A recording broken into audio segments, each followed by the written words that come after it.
you mentioned that, that book and... Yes.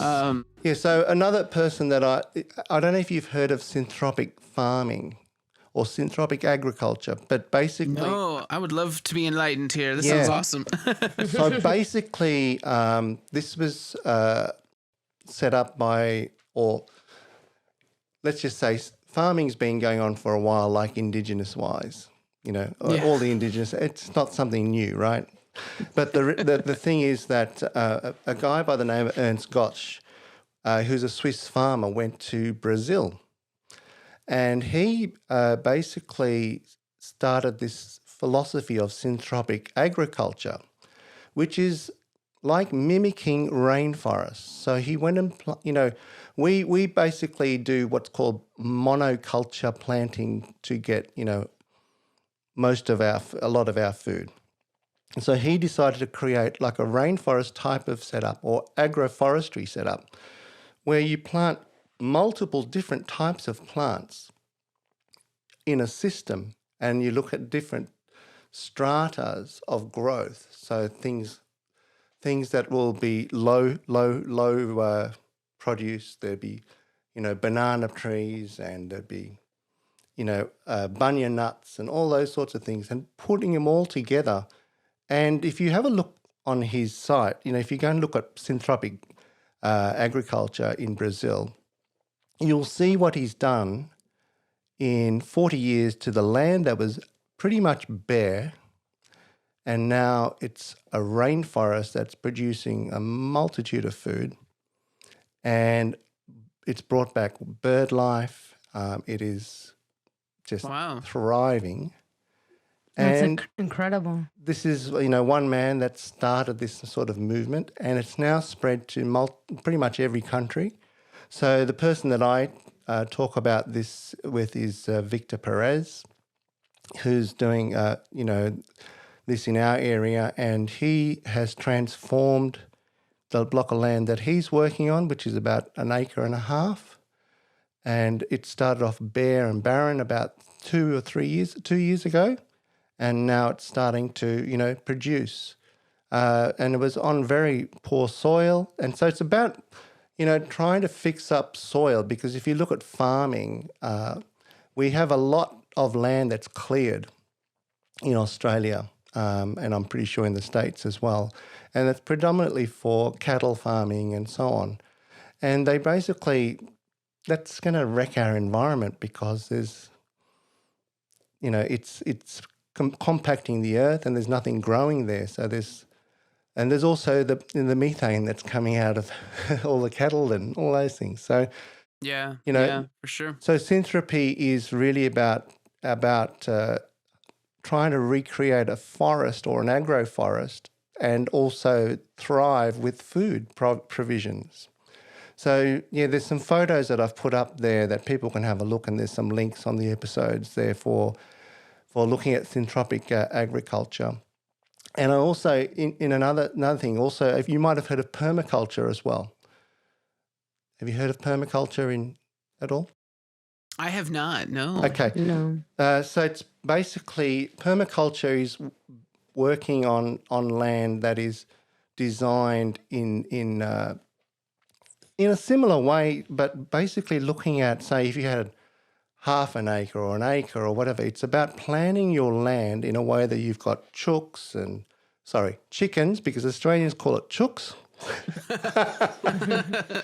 And you might want to have some other, goats or, other animals in there, but it's basically creating systems and working out sort of, in a way, there's a complementary thing in terms of synthropy and also permaculture. But permaculture was kind of an Indigenous thing, but it's also been coined by people like Bill Mollison in Australia, and it's been taken throughout the world. So I interviewed Morag Gamble about this, and she's an expert and a teacher of permaculture, and she's talking about creating systems where the manure and all that from your chickens. See, it's hard for me to say chickens rather than chooks, because Australians say chooks. But anyway, so from chickens, and how you mulch so it's basically trying to build up your soil elements and grow just in similar to synthropy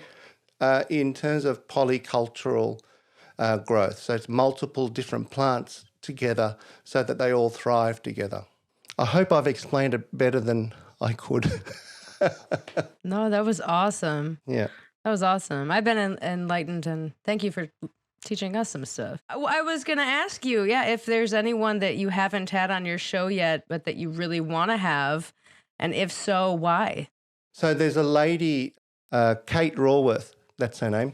Yeah, and she basically has come up with a system. She's from the UK, and she's come up with a system of economic modelling that takes in the environment as well as part of the elements of designing economics. And she talks about economics in a way this was something that was created in 1760s, the economic models, and we've sort of run with it, and we've gone with this capitalist type of model, and it doesn't really take into consideration, for example, and how we look after the environment together.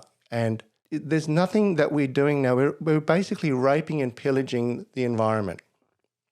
We're not putting anything back into the environment by doing this. This model is talking about how we can put things back. So each community looks at putting something back into it. So it's being trialled in Holland right now, and I believe in Berlin. And I think someone in Cambridge in the UK is looking at that. So they've got, a group of people, and I've joined up to get involved in this because it's something I'm really passionate about, because I think we can't, because as I've said, we can't continue with this model. So it's not, I don't know whether this is, a workable solution or how we can get there, but I'm still interested in learning about what Kate's done. And so I'm even going, there's a course that she's offering, or a day where it's how they explain how they do this in workshops and so on. And so I think it's really interesting, especially how you mentioned, how our identity kind of plays into that too. And in our pre-interview, you actually talked about how one's identity might play a role in sustainability and the impact on the environment. And I thought that was really interesting. Wanted to see if you wanted to talk about that a little bit too. Basically, I speak to a lady by the name of Karen Downs in my latest episode, actually. It's about bridging the gap between the gender, and she runs this thing called the Flourishing Initiative. And it's about how we can bridge this gap in workforces and bring in the balance between male and female energies, because they're vitally important. Because kind of if you look at business right now, it is very much male dominated. Yeah. Mm-hmm. Men run the show and have done for a long time. So women basically, in my observation, some women have had to take on a role in a position that's quite of seniority, but they think they have to do it from a male perspective because of that pressure. And they don't bring their feminine element, which is also vitally important. We've both got a masculine and a feminine, be it if we're male or female or transgendered, whatever, but, mm-hmm.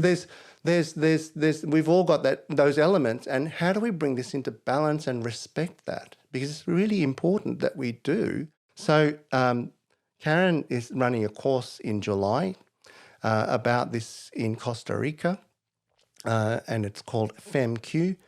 And and it's really interesting. She says, she's done a number of them throughout the world, these courses, and there's very few men that are participating in this. And I think, we really need to, front up for these things and learn a little bit. If we're going to even change our behaviour as men, we need to learn more. And I take that opportunity to learn as well. And if we can, get, 20 more men from this interview to sign up and do something about learning how they can be more considerate of the feminine, then that'd be a great coup. Thanks for tuning in. Be sure to subscribe and ring that notification bell. During our seasons, we drop new content every Monday, Wednesday, and Friday, so don't miss it. And for the full-length podcast episodes, search Common Strides on your favorite podcast listening platforms. Thanks again for watching and for all your support. We'll see you next time.